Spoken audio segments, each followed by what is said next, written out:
Terima kasih Anda masih bersama kami di Berita Padang. Bagi Anda yang baru saja bergabung, kami hadirkan kembali 3 berita utama pada pagi hari ini.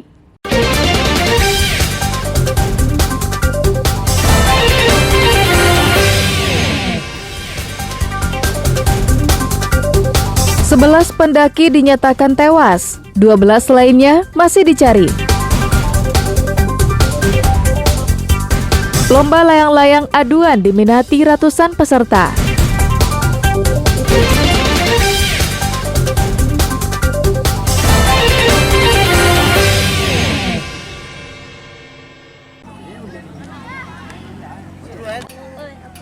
Gelanggang olahraga Rawang, Kota Pariaman, diserbu ratusan pecandu layang-layang aduan Jumat pekan lalu. Mereka datang untuk mengadu ketangkasan bermain layang-layang aduan. Berbagai jenis layang-layang ditampilkan, mulai dari layang-layang ekor ikan, ekor bulat, maupun ekor kumis. Para penggemar layang-layang ini tampil dengan menaikkan layang-layang andalannya. Mereka semua berlomba untuk jadi pemenang. Sekali berlomba cukup merogoh kocek Rp20.000 saja sebagai uang pendaftaran. Dalam setiap adu layang-layang, dinaikkan 6 buah layang-layang sekaligus. Para pemain harus bisa mengalahkan lawannya dengan merusak atau memutus benang layang-layang lawannya. Dengan ketentuan, melepasnya di lokasi yang dibatasi dengan panjang benang yang sama dan waktu yang telah ditentukan panitia. Tak hanya diikuti kaum lelaki, kaum wanita pun tak mau ketinggalan untuk menjadi pesertanya. Permainan anak nagari ini telah ada sejak zaman dulu. Bahkan orang tua dengan berbagai status sosial pun ikut berlomba. Kita mengadakan lomba layang ini adalah untuk menjalin silaturahmi dan menyalurkan hobi para pecandu layang-layang di Kota Pariaman. Dan juga mengangkat tradisi kearifan lokal Kota Pariaman, yaitu di bidang layang-layang. Selain untuk menyalurkan hobi, peserta yang menang perlombaan akan memperoleh hadiah trofi dan uang tunai jutaan rupiah. Lomba ini juga untuk menjalin silaturahmi sesama warga dan menyalurkan hobi pecandu layang-layang di Kota Tabui, Pariaman. Eki Rafki melaporkan dari Pariaman.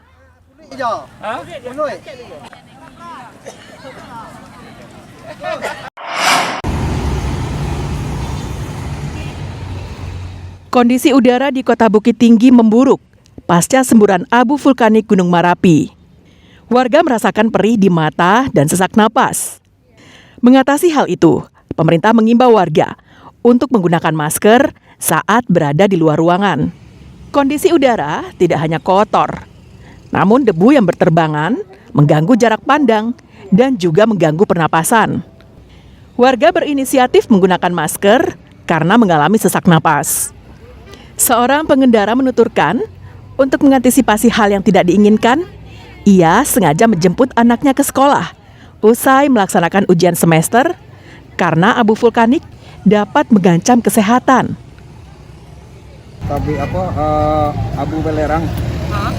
Abu belerang Gunung Merapi. Ini sejak kapan pakai masker, Pak? Baru pagi kok. Ini terasanya gimana, Pak? Sesak nafas. Mata juga perih. Mata kalau misalnya kita berkendara harus pakai ditutup ini, kalau enggak pedih. Pemerintah melalui Dinas Pendidikan dan Kebudayaan mengimbau masyarakat, khususnya pelajar, untuk menggunakan masker. Pelaksanaan proses belajar mengajar tetap dilakukan karena pekan ini merupakan jadwal pelaksanaan ujian semester ganjil. Kami segera memantau keadaan sekolah-sekolah dan bertepatan pada hari ini untuk seminggu ke depan itu adalah jadwal ujian semester, tetap melaksanakan ujian semester, dan kepada anak-anak itu dihimbau untuk membawa masker, melindungi anak-anak dari debu, dari pasir, dari erupsi Gunung Merapi ini. Hingga kini belum ada laporan yang diterima Dinas Pendidikan terkait adanya pelajar yang mengalami gangguan pernapasan atau ISPA akibat semburan abu vulkanik yang mencemarkan udara. Dina Amrina melaporkan dari Bukit Tinggi.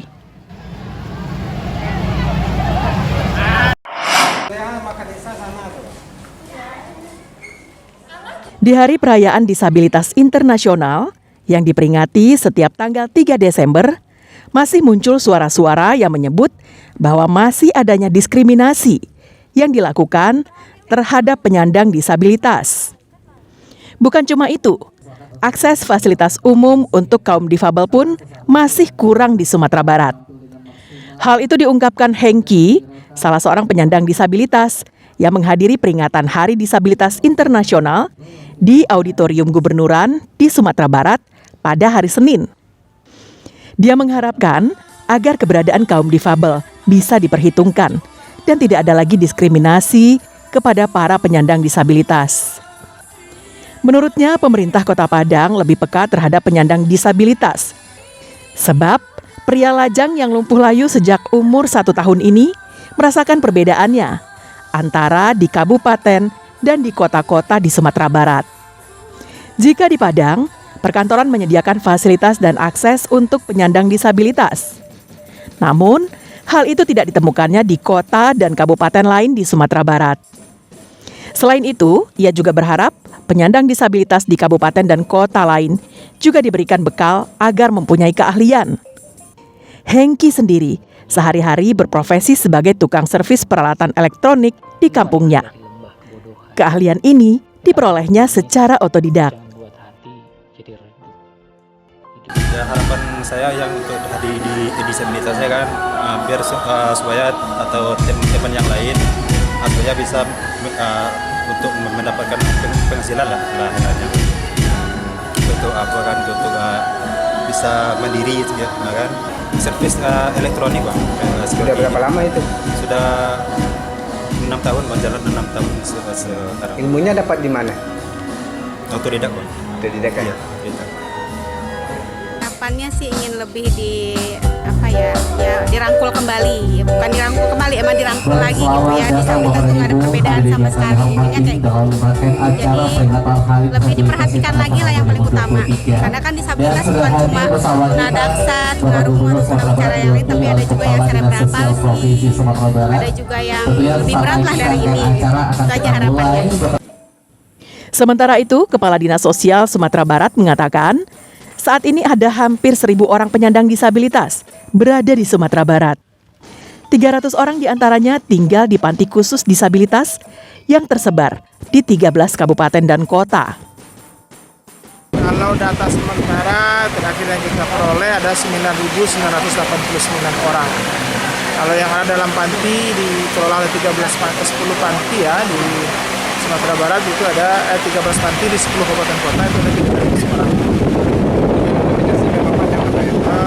Beda-beda ada di Tanah Datar, ada di Pasaman, ada Padang, tapi paling banyak memang Panti.